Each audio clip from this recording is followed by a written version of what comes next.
Stories behind words के दूसरे episode में आपका बहुत बहुत स्वागत है। आइए 10-11 वर्ड और आज सीखते हैं कि इनका निर्माण कैसे हुआ और ये अंग्रेजी की भाषा में कैसे आए। अगला यानी 12वें नंबर पर है, ध्यान से पढ़िएगा। ये CH से शुरू होता है लेकिन सो पढ़ा जाता है, सोविनिस्ट। अगला शब्द है सोविनिस्ट, स्पेलिंग CHAUVINIST, सोविनिस्ट। इसका हिंदी अर्थ होता है अविचारी देशभक्त, अविचारी देशभक्त। तो सोविनिस्ट कौन था? सोविनिस्ट जो है एक व्यक्ति का नाम है। सोविनिस्ट एक व्यक्ति का नाम है जिसका पूरा नाम था निकोलस सोविन, जिसका पूरा नाम था निकोलस सोविन। यह नेपोलियन बोनापार्ट, इतिहास का बहुत प्रसिद्ध राजा, यह नेपोलियन बोनापार्ट का एक निष्ठावान सैनिक था। और जैसा कि आप जनरल नॉलेज में पूछा जाता है कि नेपोलियन बोनापार्ट की पराजय कहाँ हुई, तो वह वाटरलू में हुई थी। कहाँ पर हुई थी? वाटरलू में। तो निकोलस सोविन नाम का यह जो व्यक्ति था, नेपोलियन की वाटरलू में भयंकर पराजय के बावजूद भी यह जो घायल सैनिक था, नेपोलियन का स्तुतिगान करता रहा, नेपोलियन की बड़ाई करता रहा, नेपोलियन के बारे में अच्छी अच्छी बातें बोलता रहा। तो ये कह सकते हैं बिल्कुल बहुत बड़ा देशभक्त था नेपोलियन का और ये अपने देश का। तो इसी से अंग्रेजी में एक नए भाषा का, एक नए शब्द का निर्माण हुआ जिसको कहा गया सोविनिस्ट, अविचारी देशभक्त। यानी ऐसा व्यक्ति जो अपने देश पर अंधेपन से प्रेम करने वाला मनुष्य हो या व्यक्ति हो। यानी वह व्यक्ति जो अपने देश से बहुत अधिक अंधों की तरह जो विश्वास करता है, उससे प्रेम करता है, उसको क्या कहा जाता है? सोविनिस्ट कहा जाता है। याद रह जाएगा, निकोलस सोविन के नाम पर CHAUVIN, सोविन पढ़ा जाएगा। सोविनिस्ट शब्द अंग्रेजी की भाषा में आया। 13वें नंबर है क्लाइमेट। क्लाइमेट का मतलब होता है जलवायु। क्लाइमेट का मतलब होता है जलवायु। यह ग्रीक भाषा से आया। ग्रीक भाषा में एक शब्द है क्लीमा। ग्रीक भाषा में एक शब्द है क्लीमा, जिसका अर्थ होता है ढलान। तो प्राचीन समय में जानते हैं यात्राएं प्रायः समुद्री मार्ग से की जाती थी। तो जब कोई जहाज़ समुद्र मार्ग से या समुद्र पार कर रहा होता था, समुद्र से आगे गुजर रहा होता था, तो जो व्यक्ति दूर से देखता था तो उसे ऐसा लगता था, यानी ग्रीक वालों को, ये ग्रीक मैथोलॉजी से, ग्रीक वालों को ऐसा लगता था कि समुद्र में कहीं ढलान है। तो ढलान के लिए ग्रीक भाषा में क्लीमा शब्द का प्रयोग किया जाता था। और उनकी ऐसी मान्यता थी, इनकी ग्रीक वालों की, यूनानियों की ऐसी मान्यता थी कि इस ढलान का मौसम पर प्रभाव पड़ता है। समुद्र की उस ढलान का मौसम पर प्रभाव पड़ता है। तो इस प्रकार से अंग्रेजी भाषा में क्लाइमेट शब्द का निर्माण हुआ, क्लीमा शब्द से निर्मित हुआ, जिसका अर्थ होता है ढलान और मौसम। दोनों को मिलाकर के जो नया शब्द बना उसको कहा गया क्लाइमेट। तो क्लीमा शब्द से बना हुआ है। क्लीमा का अर्थ क्या होता है? ढलान। मेट शब्द कह सकते हैं मौसम से, मौसम के लिए। तो दोनों मिलाकर के क्लाइमेट हो गया, जिसका हिंदी अर्थ होता है जलवायु या मौसम। 14वें नंबर पर है क्लोव। क्लोव का मतलब होता है लौंग, लाची, लौंग। क्लोव जो है ये लैटिन भाषा के क्लोविस शब्द से आया हुआ है। बहुत आसान है इसको याद रखना, लैटिन भाषा से आया हुआ है। और लैटिन भाषा में क्लोविस का अर्थ होता है कील, कटिया।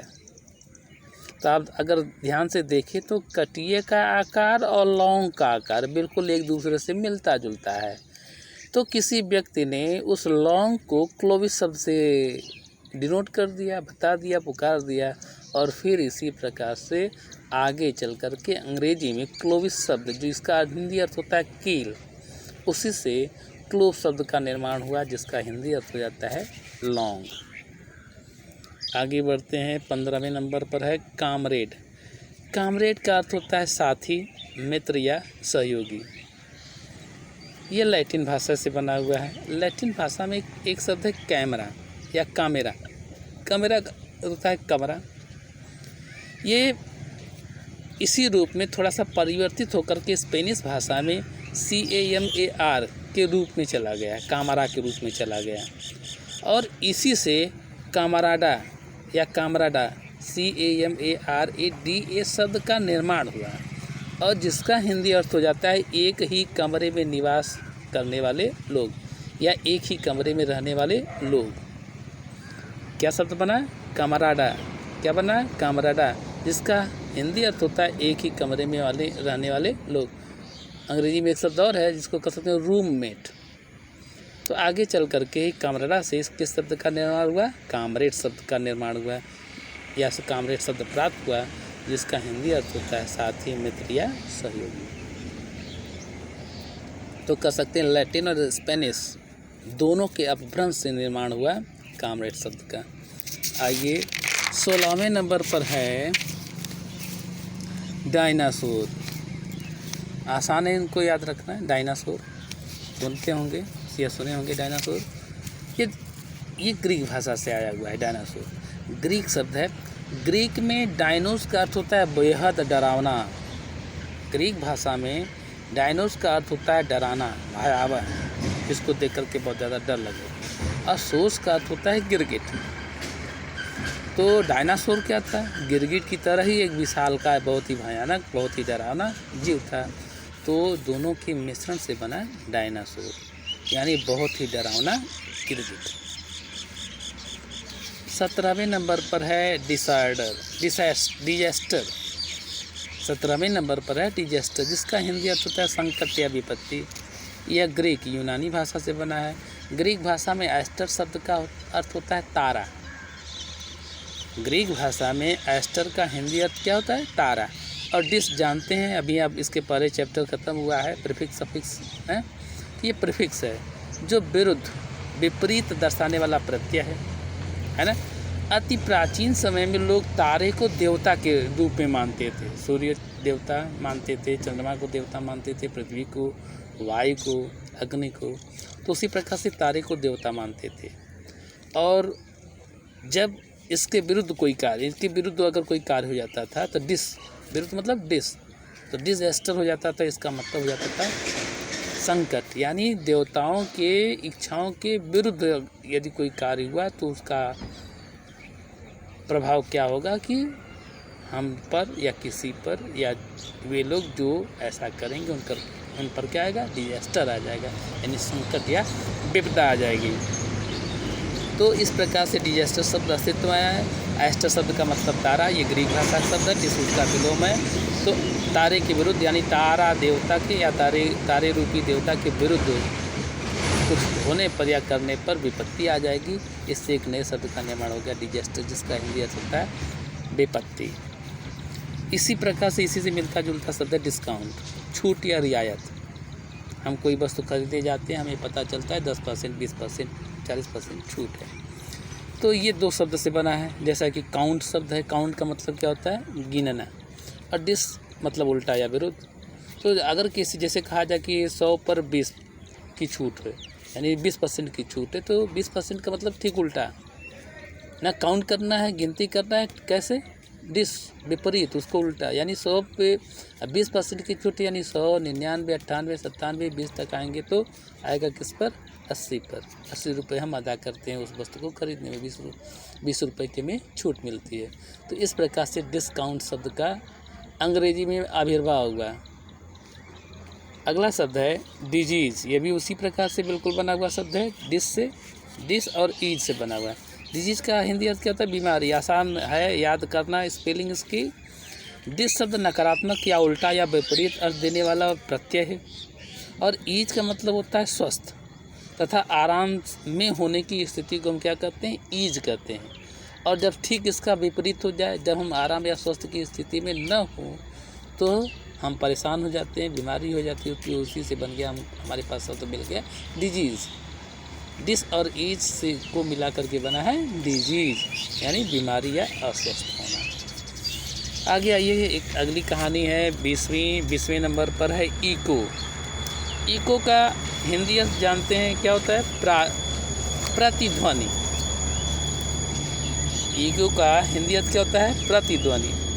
ग्रीक दंत कथा में यानी ग्रीक भाषा में एक कहानी है, प्रचलित कहानी है, उसमें ऐसा माना जाता है कि वायु और पृथ्वी की बेटी का नाम इको था।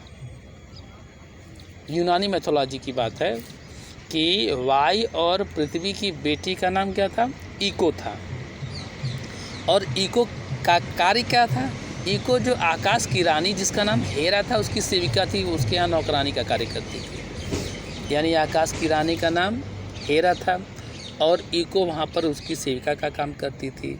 एक बार इको से किसी कार्य में गलती हो जाती है तो हेरा के द्वारा दंड स्वरूप उसकी सारी बोलने की शक्ति को छीन लिया जाता है, उससे ले लिया जाता है। बस उसके पास इतनी ही शक्ति छोड़ी जाती है, शेष छोड़ी जाती है या बची रह जाती है कि वह किसी के द्वारा बोले गए शब्द को तुरंत दोहरा सके। प्रतिध्वनि में क्या होता है? किसी के द्वारा बोला गया शब्द दोबारा हमें सुनाई दे सके, प्रतिध्वनि। तो इससे हमारे अंग्रेजी की भाषा में ईगो शब्द आया। याद हो जाएगा कहानी से आप याद तो रख सकते हैं ना। ग्रीक मैथोलॉजी में वायु और पृथ्वी की पुत्री का नाम इको है और आकाश की देवी का नाम हेरा है। इको वहाँ पर नौकरानी के रूप में, सेविका के रूप में काम करती थी। कुछ गलती हो जाने के कारण हेरा के द्वारा पूरी शक्ति उसकी बोलने की छीन ली गई। सिर्फ इतनी शक्ति उसके पास शेष छोड़ी गई कि वह किसी की बोली गई बातों को तुरंत शीघ्रता से दोहरा ले। और इस प्रकार से अंग्रेजी में इस नए शब्द का निर्माण हुआ इको, जिसका हिंदी अर्थ होता है प्रतिध्वनि। आगे बढ़ें, 21वें नंबर पर है 11 का मतलब जानते हैं 11 होता है। तो पुराने समय में लोग 10 तक ही गिनते थे, प्रायः कह सकते हैं कि 10 तक ही गिनती उनकी समझ में आती थी। गिनने के लिए प्रायः वे अपने हाथ की अंगुलियों का प्रयोग करते थे, उतना ज़्यादा प्रचलन और कुछ नहीं था, तो अपनी उंगलियों पर गिनते थे बहुत पुराने समय में। और प्रायः ऐसा कार्य गणेरिये करते थे, जो अक्सर भेड़ों आदि को चराने का काम करते हैं, गणेरिये शेफर्ड। तो वे अपनी उंगलियों पर इनकी गिनती करते थे। 10 तक तो गिनती कर लेते थे।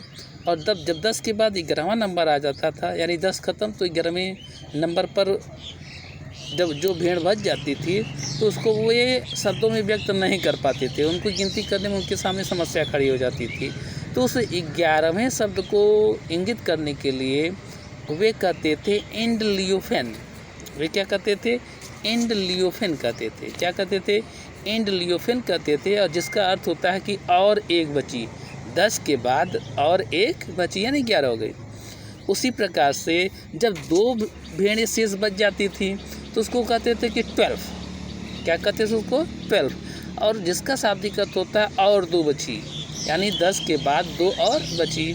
तो इस प्रकार से एंडलियोफेन से अंग्रेजी भाषा में 11 अर्थात 11 और 12 भाषा से 12